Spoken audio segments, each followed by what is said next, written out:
बिस्मिल्लाहिर्रहमानिर्रहीम। अस्सलामु अलैकुम। आप देख रहे हैं साफ़ी डायरी यूट्यूब टीवी चैनल। मैं हूं आपका मेज़बान सैयद इरशाद बुखारी। वीवर्स, लोधरा के सूबाई हल्का PP 228 में 17 जुलाई को ज़िमनी इलेक्शन होने जा रहा है। ये सीट नज़ीर खां बलोच के डी सीट होने पर खाली हुई थी, जो कि PTI के मुनहरिफ रुकन थे।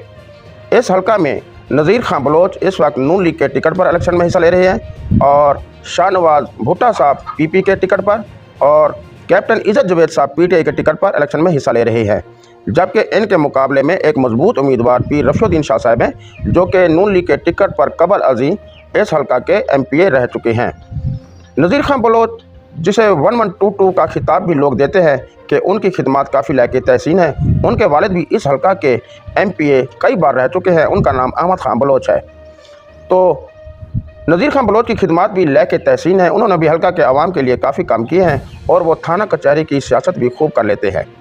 पीर रफ़ीउद्दीन शाह साहब की भी बतौर MPA काफ़ी खिदमत रही हैं। इस बार उनको टिकट ना मिल सका है, क्योंकि इस बार नज़ीर खां बलोच को टिकट देना हुकूमत की इसलिए भी मजबूरी थी कि उन्होंने PDM का काफ़ी साथ दिया था और जो तहरीक अदम एतमाद हुई थी उन्हीं की वजह से कामयाब हुई थी और वज़ीर आला शहबाज शरीफ भी उन्हीं के वोट से कामयाब हुए थे। इस हल्का में उनके मद्दे मुकाबिल पीर रफ़ीउद्दीन शाह साहब, शाहनवाज भुट्टा साहब, कैप्टन इज़्ज़त जवेद साहब होंगे।